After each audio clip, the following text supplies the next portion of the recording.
제가 이제 부동산 상담을 오시는 분들이 대부분 이제 50대 전후 세대가 많거든요.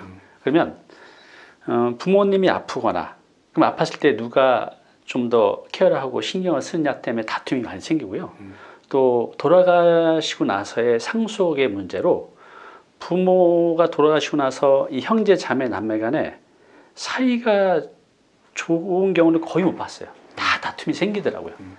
그래서 진짜 남보다 못한 사이가 되는 거죠. 그래서 부모님 돌아가면서 완전 의절하고 사는 형제들도 많이 봤는데, 그래도 이게 이제 갈등인 거잖아요. 미리 어느 정도 사전에 막을 수 있을 것 같은데, 주역에서는 이런 형제, 자매, 남매의 갈등을 어떻게 막을 수 있는지 가르침을 주고 있나요? 그런데 근본을 몰라서 그렇거든요. 근본이요? 그러니까 형제들은 형신이라고 합니다. 형신. 네. 형제 형자 기시신자.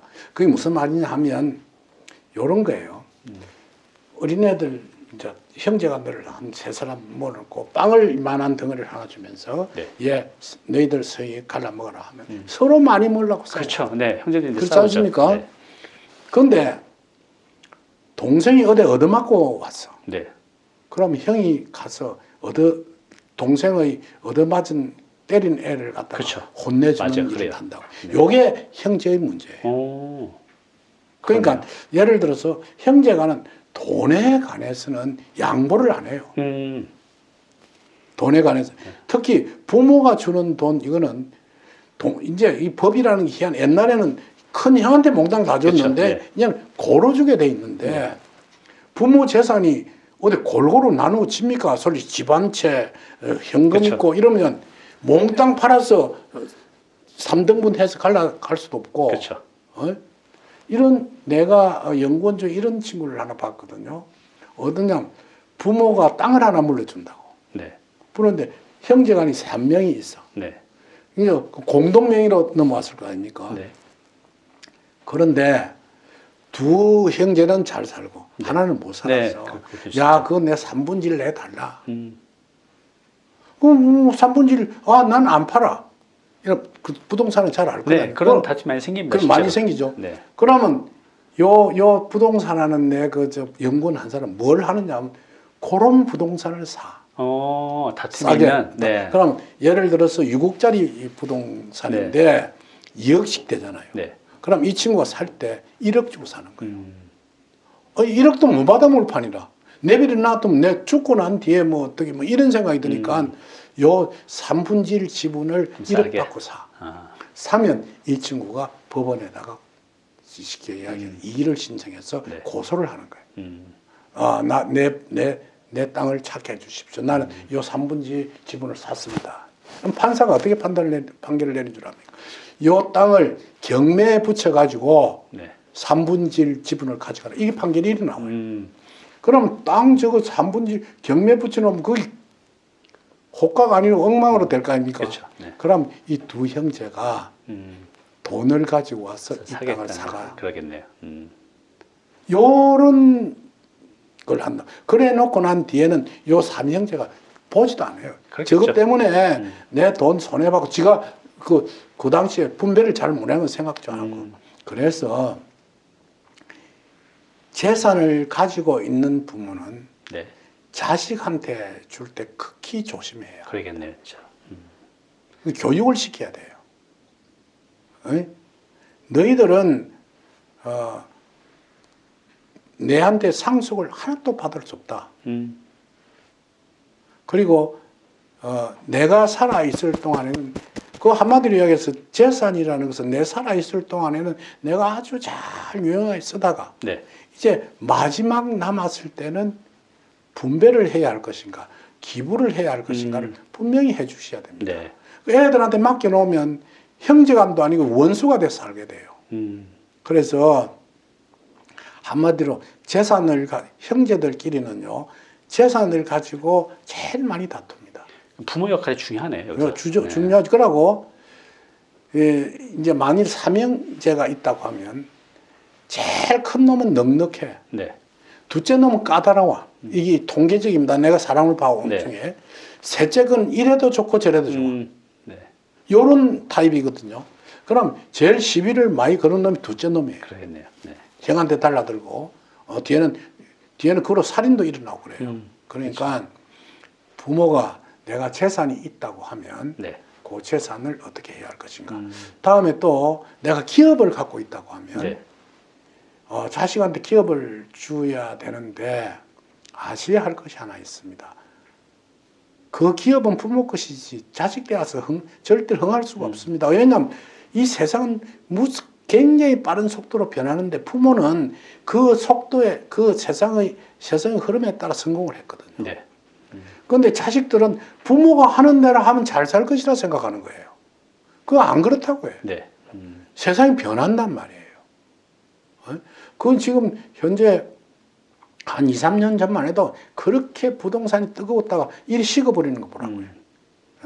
그러니까 이 만일 기업을 그대로 남겨줘야 될 것 같으면 주식을 분배해서 전문 경영인 체제로 만들어 주셔야 됩니다.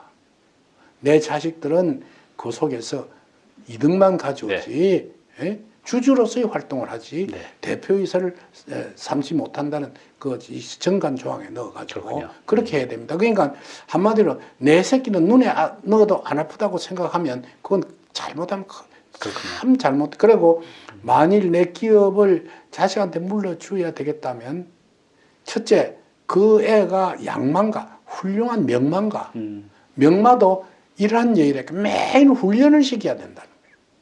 명마를 아주 좋은 말일수록 훈련시키지 않고 회사를 넘겨주면 하루아침에 망하게 해버린다고요.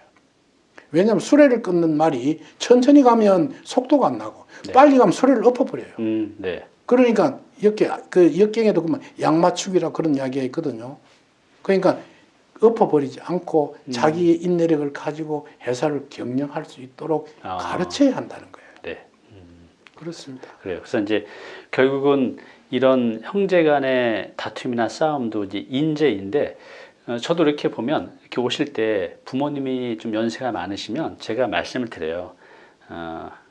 나누기를 잘하라. 그리고 이제 가신 전날까지 나눠주지 마라라고 말씀을 드리거든요. 그래서 아까 말씀하신 대로 가능하면 죽는 것까지 주지 마라. 또 죽기 적재는 분배를 잘 해놓고 가라. 싸움이 나지 않도록. 이 부분만 해도 형제들 간에 싸움하는 건 대부분 막을 수 있을 것 같아요. 그리고 부모님 죽고 난 후에 분배를 잘 해놔도 불만이 생겨서 서로 그렇죠. 잘 안 봅니다. 그리고 그런 자식한테 부모가 제사밥 얻어먹을 생각 말아야 됩니다. 그러니까 그러저러한 것을 볼 때 현대인들은 자식을 잘 안 놓는 거예요. 그렇군요. 네. 교육시키기 나빠서 그런 건 아닙니다. 사실은 키워놓으면 뒤에 부모한테 그 거꾸로 역상해서 돈 안 준다고 행패를 부리고 지지배들 잘못 키워놓으면 부모 말 안 듣고 밖에만 임신해 들어오고 이 엉망이 되는 현상이 일어나거든요. 네. 이걸 어떻게 지혜롭게 해야 할 것인가가 가르쳐준 학문이 역경이라고 할 수 있습니다. 그래요. 그러면은 우리가 이제 형제 자매 남매 간에 사이가 너무 안 좋아요. 만나기만 하면 싸우고 그럴 때는 아예 안 만나는 게 좋은 건가요? 근데 그 형제들끼리 싸우고 만나지 아니하면 이런 게 있거든요. 나도 자녀들이 있어가지고 아버님 돈 좀 빌려주세요. 이래서 돈을 이제 얼마 빌려준다고 해. 네. 이거 안 갚아. 그러면 난 솔직히 이야기해서 그 애는 내가 죽을 때 상속 없어. 약속을 안 지켰으니까. 그러게요. 네. 는 그 옛날에 빌려간 그게 바로 상속금이단 말이야. 그러네요. 그런 애들은 줄 필요가 없고 또 맨 마지막에 내가 가지고 있는 걸 참 다 총괄해서 모아가지고 어떻게 해야 할 것인가는 죽기 전에 한마디로 자국을 낼 것이다. 이건 그런 이야기. 그러고 내보다 마누라가 더 오래 살면 그 사람이 맨 마지막 늙어서도 편안하게 살 수 있도록 그 사람 앞에 넘겨주는 것. 네. 이게 아주 중요한. 자식 너무 밝혀가지고 자식한테 돈 주면 애를 배려요. 네. 자기 스스로 일어나야지. 많이 봤습니다. 그런 분들은. 그래서 이제 서대원 선생님 말씀대로 지금 이제 50대, 60대, 70대 되신 분들 저도 그렇게 말씀드리거든요. 죽을 때까지 자식들한테 주지 마라. 그리고 둘 중에 한 분이 가시면 나머지 뭐 남편이든 아내든 그분이 편히 살 수 있도록 배우자한테 줘라. 그리고 이제 돌아가시기 전에 자식들 싸우지 않게 교통정리 잘 해놓고 위원 잘 해놓고 가시라 이제 말씀드리는데 지금 이제 60, 70 되신 분들은 꼭 기억하셨다가 자식들을 위해서 잘 정리하시기 바랍니다. 감사합니다.